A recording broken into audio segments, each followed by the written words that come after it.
Hey there, I'm Shamitria, and I want to welcome you to another episode of Math Talk with the Rowdy Math Teacher. Today I'm talking about virtual math manipulatives. And it's one of the questions and the topics that teachers ask me about frequently is how to use virtual math manipulatives, where to find them. And so I thought I would talk about that today. So first, where do I find virtual math manipulatives?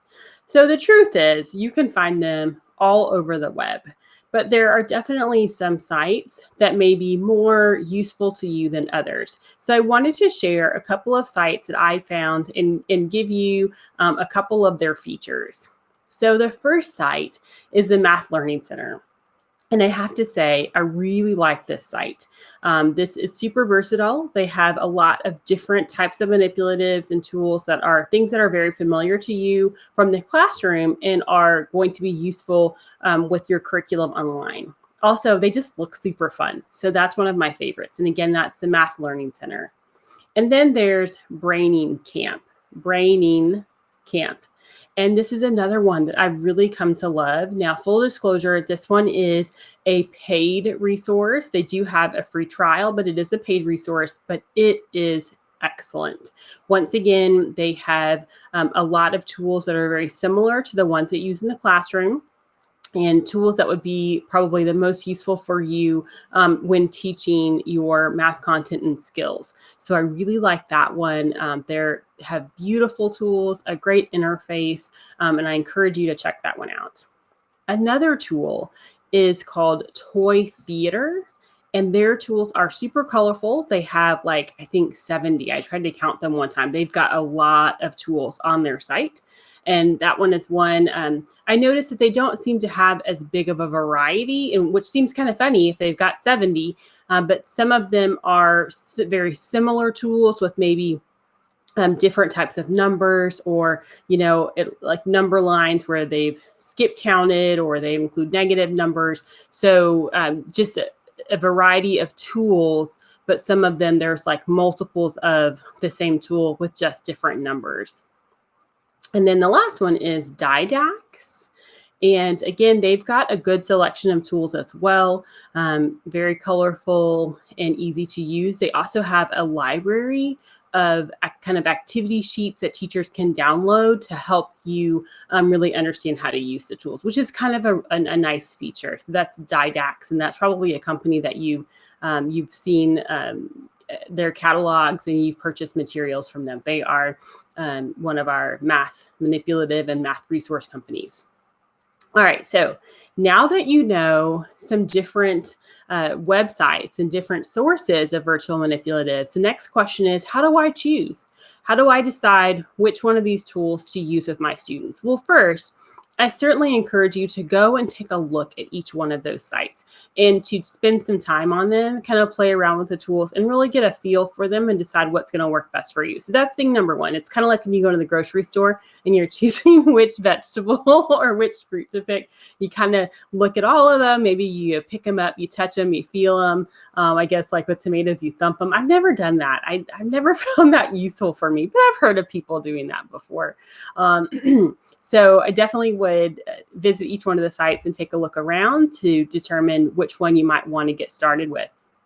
But then I want to give you some critical areas to look at. So the first area is, of course, which one is best going to align with your standards. Now, none of the tools have any, standards linked to them. Like you won't find, Common Core standards linked to them or Texas TEKS linked to them. But you can look to see which sites have tools that will be useful for you. For example, and I cannot remember which tool that it is, they didn't have a lot of decimal tools. So if I'm a fifth grade teacher and I know that I have to teach adding and subtracting decimals, or even a fourth grade teacher, helping students really understand how to represent decimals, I'm probably not going to choose a site that doesn't allow me to do that.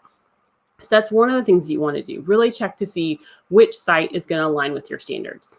And then look for sites that have drawing tools. And a couple of the ones that I mentioned have drawing tools where students can actually draw on the tools or draw on the page with the tools. And same thing for teachers. So if you're wanting to use this when you're teaching new content, if you want to pull up virtual manipulatives and be able to do a demonstration where you are able to write on the slides, then you want to look for math manipulatives that allow you to use drawing tools. And there are some where you can circle things, you can cross off things. And so it really does become a good demonstration tool. There are others that won't allow you to do that. Similarly, you want to look for tools that maybe allow you to type on the slides. And I really love those when I can put a text box on the slide and I can type maybe a question or a problem. Consider this. And I'm going to talk about this next step, this next feature in a moment.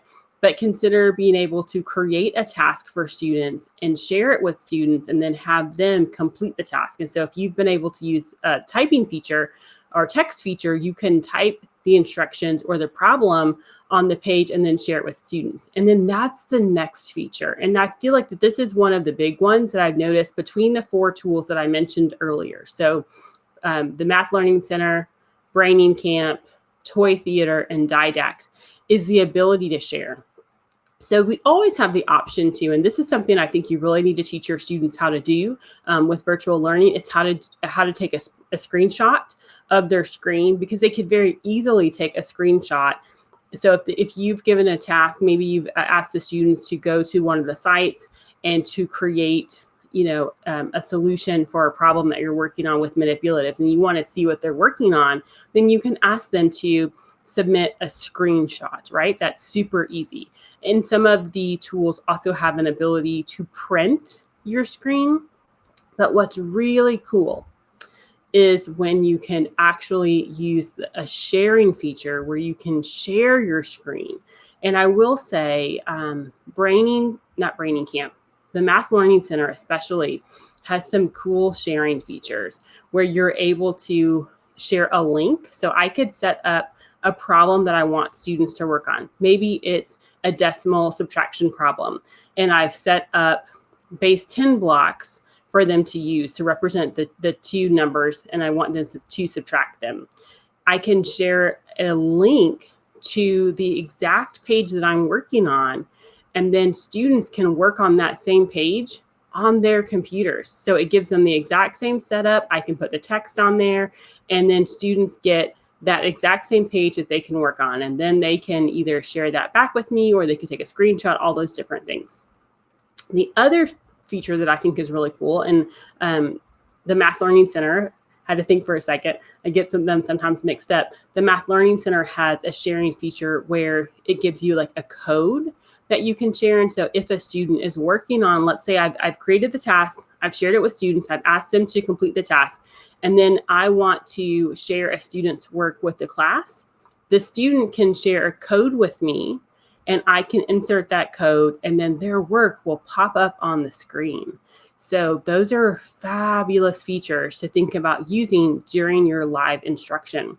So those are just some ideas for how to select virtual manipulatives for your classroom. If your students are just needing tools to use on their own, then any of those tools are really great. And I know I mentioned that Braining Camp is a paid tool, so that one may not be one that you're able to use, but the others are free tools. And again, Toy Theater has 70 plus tools that you can explore. So if you're just looking for tools for your students to be able to access on their own to complete assignments, certainly, any of those tools would be available for them to use. But if you're really wanting to do some demonstration work, or you're wanting to be able to share easily with students and have them share with you, you may want to consider taking a look at the Math Learning Center or even at Braining Camp. So just some ideas for you as you're starting to get into the school year and thinking about different ways to teach your math content online.